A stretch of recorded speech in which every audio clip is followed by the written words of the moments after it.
பதியம் பண்ண சாமந்தி செடி ஃபாஸ்ட்டாக வளர்கிறதுக்கு இப்போ லிக்விட் ஃபெர்டிலைசர் கொடுக்கலாம். என்ன ஃபெர்டிலைசர் கொடுத்தா ஃபாஸ்ட்டாக வளரும் சாமந்தி கன்னுன்ட்டு பற்றி நம்ம பார்க்க போகிறோம். பாருங்கள், மல்லிப்பூ பூத்திருக்கு, அதாவது பாதி மலர்ந்திருக்கு, பாதியாக நிற்கிது.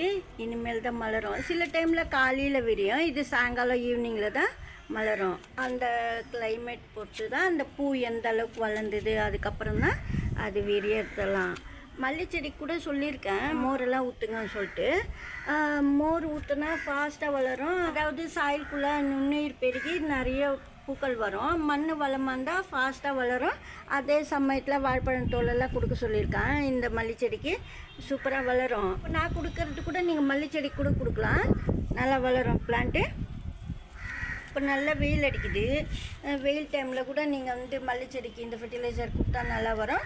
இப்போ நான் சாமந்தி செடிக்கு தான் ஊற்றலான்னு இருக்கேன். இந்த கன்று ரொம்ப ஸ்லோவாக வளருதுன்னு சொல்லிட்டு. இது ஏற்கனவே கொக்கோ பீட்டில் தான் வளருது. கொஞ்சம் தண்ணியெல்லாம் சரியாக ஊற்றலை, ஃபெர்டிலைசர்லாம் கொடுக்கல, இப்போ தான் கொடுக்கலான்னு சொல்லிட்டு. இந்த சாமந்தி கண்ணில் மொட்டி இருக்குது பாருங்கள், ரொம்ப குட்டி பிளான்ட்டு. முன்ன பதியம் பண்ணது இந்த பிளான்ட்டு.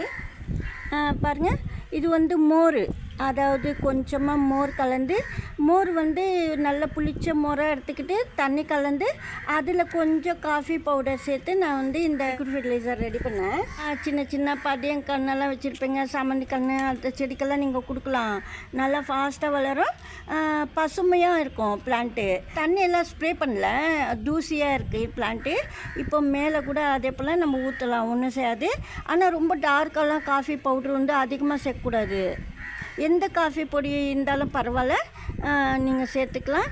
இது போல் மோரில் நல்லா தண்ணியாக மோர் ரெடி பண்ணிவிட்டு நீங்கள் இது போல் கொடுக்கும்போது பிளான்ட்டு நல்லா வளரும். இது இப்போ நம்ம இது போல் நம்ம மோரில் கலந்து கொடுத்தோம். அடுத்து ரைஸ் வாட்டரில் கொடுக்கணும். அதாவது 10 days கழிச்சு நான் சொல்கிறேன். அது போல் 10 days 15 days கழிச்சு மாற்றி மாற்றி ஃபெர்டிலைசர் கொடுக்கும்போது சாமந்தி கன்று நல்லா வளரும். ஏன்னா இந்த ஃபெர்டிலைசர் இது போலலாம் கூட கொடுக்கலான்னு சொல்லிட்டு நான் சொல்கிறேன். இந்த வீடியோவில் தான் பிடிச்சிருந்தா லைக் பண்ணுங்கள். நன்றி, தேங்க்யூ.